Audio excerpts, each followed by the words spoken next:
In the summer leading up to my freshman year of high school, I found myself in the ER, trying to stay awake, trying to stay lucid, only jolting to attention when the residing doctor dropped my bombshell of a predicament.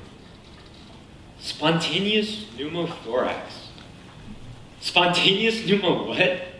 I later found out that this meant my left lung had, as they do, I guess, deflated. And as a naturally anxious person, which I think most people are, my mind instantly swelled with anxiety. The prospects of infection, the potential of never waking up from anesthesia again. But these thoughts only served to engender a perpetual set of fears stemming from an event that I couldn't even control. Eventually, after a myriad of x-rays, having 3 tubes put into the side of me to drain pus, blood, and air, a 2-hour surgery, and 3 more days confined to a hospital bed, I was finally replenished with enough function to leave the hospital. I would finally be able to go back home. And as I took that first step outside, as I took that first breath out in the open air, I came to a realization. I understood that life could not be fully tamed. I understood that my spontaneous pneumothorax was just that. Spontaneous. It couldn't have been prevented, nor could it have been predicted. And I understood that while the context of my situation would not be changed, my thoughts, my actions, and therefore my story thereafter was entirely in my control. And so all of that energy that I had expended worrying about hypovolemia or malpractice was utterly and honestly wasted. Not only did I realize that stress was not conducive to success, but also that I, as an individual, had the power to subdue stress. Unlike life, I could tame stress. Thus, this seemingly malevolent event actually served as a catalyst for my self-realization. It allowed me to not only embrace, but also internalize a philosophy which I think Marcus Aurelius summed up perfectly when he said, "Never let the future disturb you. You will meet it if you have to with the same weapons of reason which today arm you against the present." And in embracing this philosophy, I've been able to usurp the tyrannical reins of stress and replace them with the sovereignty of action. I've been able to instill within myself the belief that stress doesn't have a hold over me. Rather, I over it. And throughout the years of utilizing this state of mind, I've come up with 3 steps that I undergo whenever faced with an unexpected situation. First, you have to identify your problem. From forgetting to put your homework in your folder, to being genetically predisposed to neurodegenerative Huntington's disease, knowing what you're up against is always the first step to crafting your solution. Next, ask yourself, is this really worth stressing over? To which you should promptly say no. I'd argue that there's only really 3 things that are worthy of my stress. Death of a loved one, utter financial crisis, and situations where stress actually works with you instead of against you, like when you're being chased by a bear.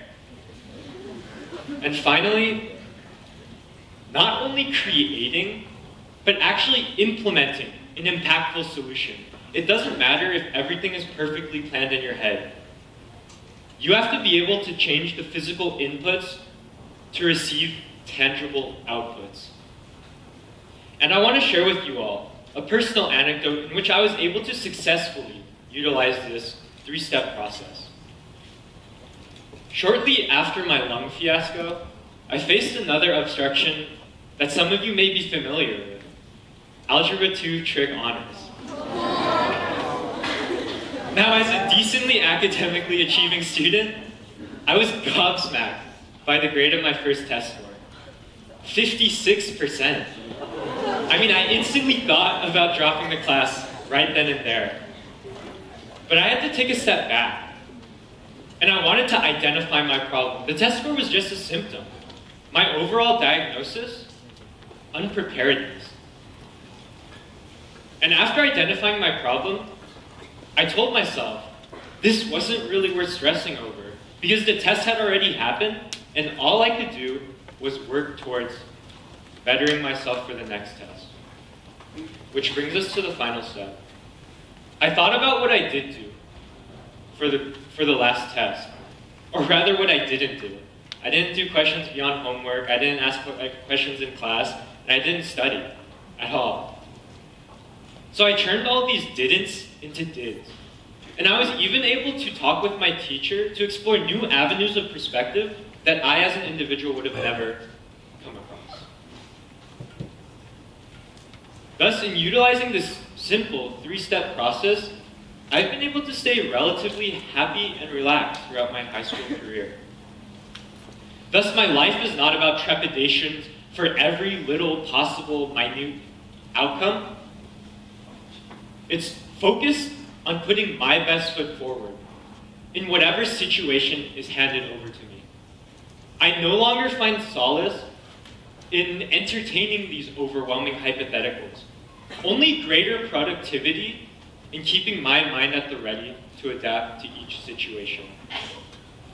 Instead of procrastinating for an upcoming test or assignment, why not approach the task head on, steadfast and even with a tinge of delight? Not because you're working towards an ephemeral high school A, but because you're augmenting the very core of yourself that will stick with you throughout the rest of your life. You're bettering yourself. And what can be better than that? So in utilizing this philosophy, I seldom find myself in a position of stressful discomfort. And I believe that to be the most auspicious state of mind for real. And I want to leave you all on this note.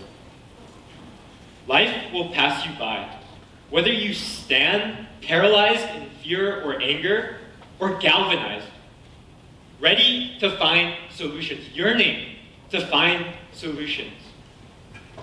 And I urge you all to choose the latter, to transmogrify the quintessential Diamond Bar High School student from a night owl up at 12 a.m. stressing about an A-push play, to a student who really grabs life by the horns, to a student who is able to dictate what to do with their time. Thank you.